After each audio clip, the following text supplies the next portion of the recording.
Hey, Nick here. I want to talk about these upper shock plates, the bushings that go into the upper shock plates. Now this is 64, 5, and 6 only. 61, 2, and 3 they have different shock bushings and they have a different shock plate. They have a lighter plate. 64, 5, and 6 have this heavy plate. These are off of a 65. And they have these bushings. These are the lower bushings which go underneath the plate. They go underneath like this, come through, and the tabs bend over. And then this bushing goes on top. This is what I call the wedding cake bushing. Goes on top like that. So this bushing, this is the top of the plate, driver's side. Bottom of the plate, bottom bushing, lower bushing goes underneath, through the hole. The tabs stick out, and then they have to be bent over. And what most people do is they beat them in, which is the wrong way to do it. I use a press. I understand some people don't have a press, but if you beat them in, you just ruin the bushing. I've replaced many that have been beat in. You can't get a good press if you beat them in. You can bend the tabs over, but you can't get a good press. These bushings, these lower plate bushings, they must be pressed in, and they must be pressed in tightly. So once they're pressed in, they do not turn, they do not wiggle or anything. They are pressed in hard, solid, and secure. They will not spin once you press them in properly. If they're loose, they'll rattle. So if you're driving down the road and you hit a bump and you hear a rattle coming from the front suspension, that's these. That rattle, my car does that. My 66 has that rattle now because the bushings are bad. So I got to replace them on my 66. And it's more on the right side than it is on the left side on my car, but both sides can do it. So the tool you need, the tool I use, some people can do it differently. The only way that I know how to do it is on my press with this. So what I do is when I put it on the press, I put a couple spacers under here to support this, because when you put it on the press and you start pressing down that way, it just flattens this out. And you need a couple spacers under here to keep it secure, to keep this part from going that way. And so couple spacers underneath, and then I take the ball peen hammer and I put it like that. I think it's a 48 ounce, something like that, roughly. Anyway, the ball on the hammer fits perfect in there. And then the press comes down on here, and this is being held securely. And then I press it down, and the ball spreads the teeth, spreads them, and then presses it onto the plate. So I'm going to show you how I do that right now. All right, so I've got, man, it's cold in here. It's like 20 degrees in here. Got my spacers. Take my plate, top, bottom, put this in from the bottom. This is the lower bushing for the top plate. See? Put it on the spacers. Okay. Make sure that's tight. Dump this down.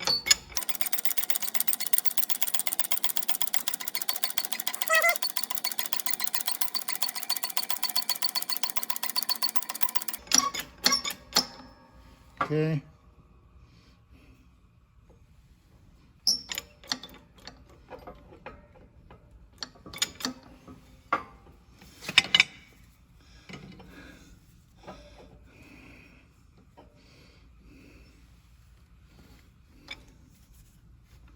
Center that as best you can.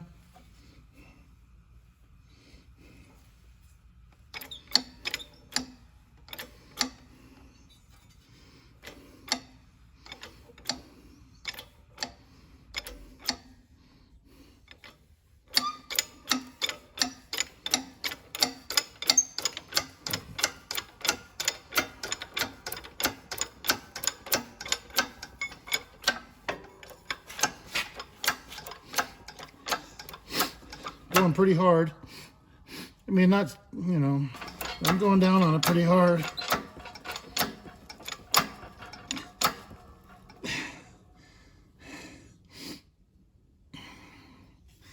Let's see how that did.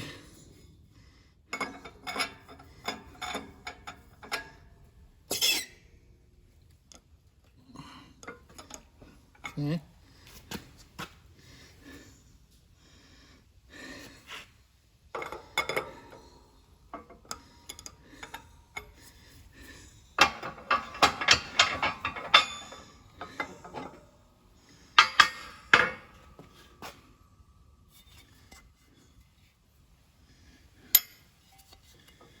Okay, that does not turn.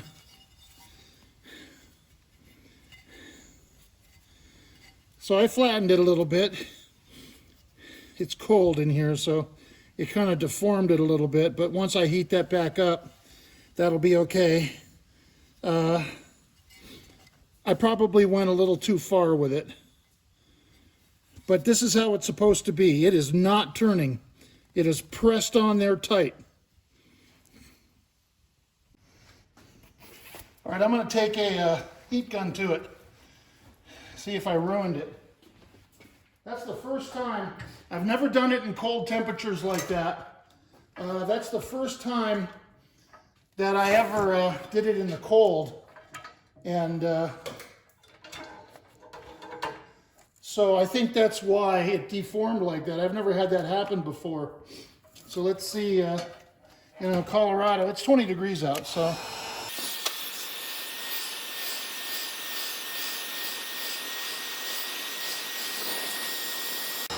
Yeah, I can see it moving. It's starting to move back.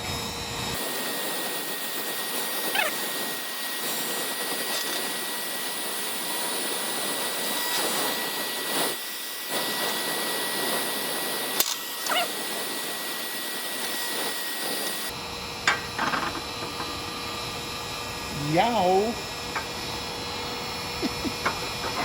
Duh. Yeah, I'm happy with that. It's a little bit deformed. It's a tiny bit right here, but that'll. It's 90% back, and the hole is perfect now. It was kind of shifted over on the bottom, which was weird, but that's all starting to come out much better. So that's how you do that. That's it. It's as easy as that. You need a press. You need a ball peen hammer like that, or something that's round, a round ball or a metal ball, or I don't know, a hand grenade.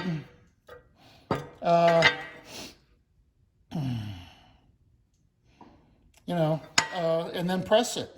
And you gotta spacer it up a little bit on the bottom, just to give it more support, so that the press doesn't push it back down. Okay, so I know you're dying to know how to put these on.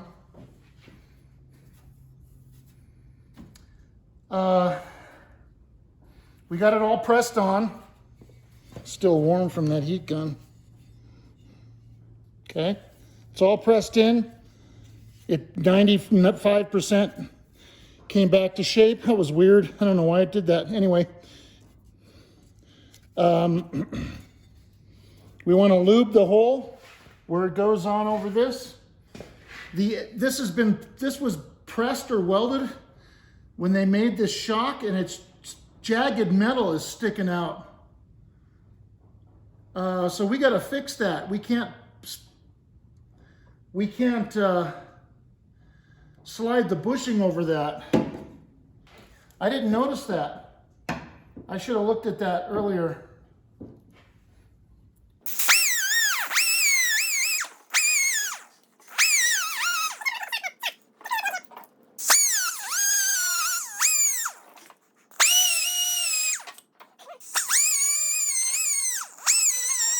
Okay, I've got something that'll help with that. This thing. I can't believe I didn't see that, but I didn't, so.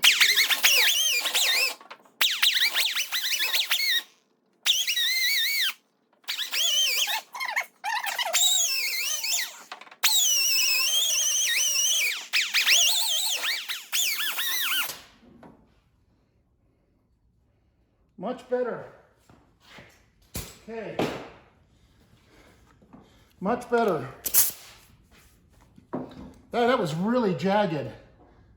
We wouldn't have been able to push that over that. And I'm sure the other side is the same way. I'll have to clean that one up too. So now we're ready to push that on. So you want to take your assembly lube. I call it ass lube because it looks like ass lube. Assembly lube.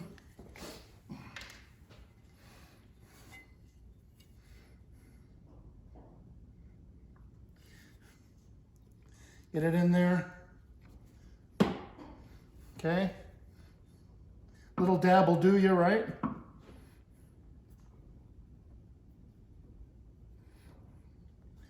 Now usually doing this, it pushes the shock down, but in this particular instance, it's not doing that, so I'm glad.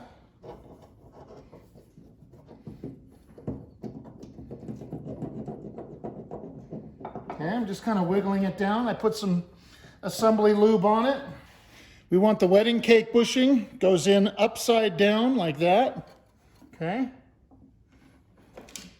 See?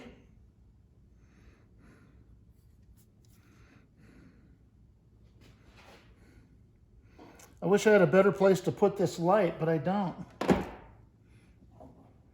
Maybe some assembly lube.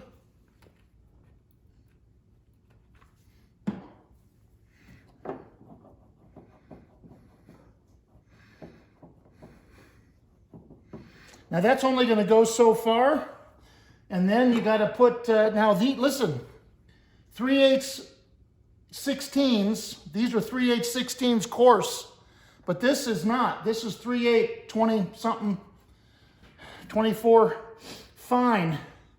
The shock is fine threaded, so you don't mix those nuts, don't mix the nuts up, okay?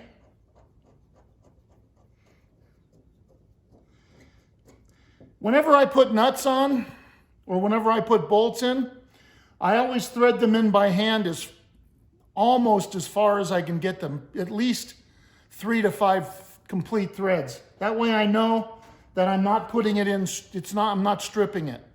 I never just put it on, stop there before I even turn it a thread, and then start turning it. Then you'll strip the threads. You always got to make sure that you're on right and that you're not stripping the threads. 9/16 socket, deep socket.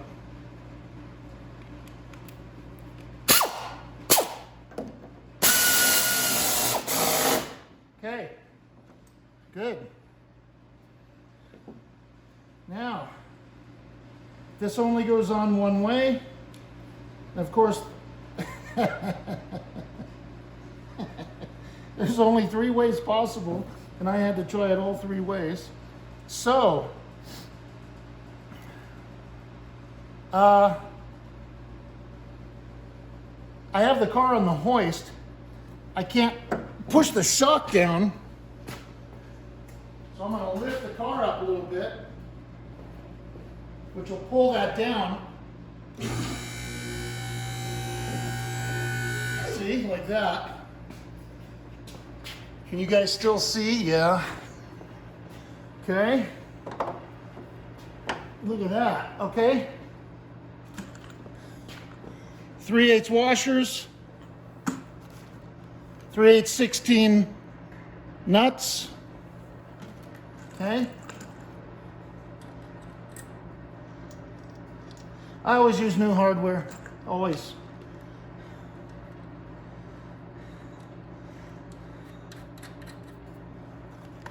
I mean, whenever I can. Sometimes it's unavoidable because you can't get the original hardware. And if the original hardware is in excellent condition, well then, okay, but not always the case.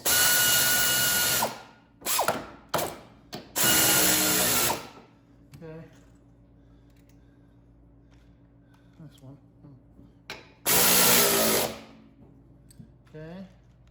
It was up on this side because the shock really isn't far enough down.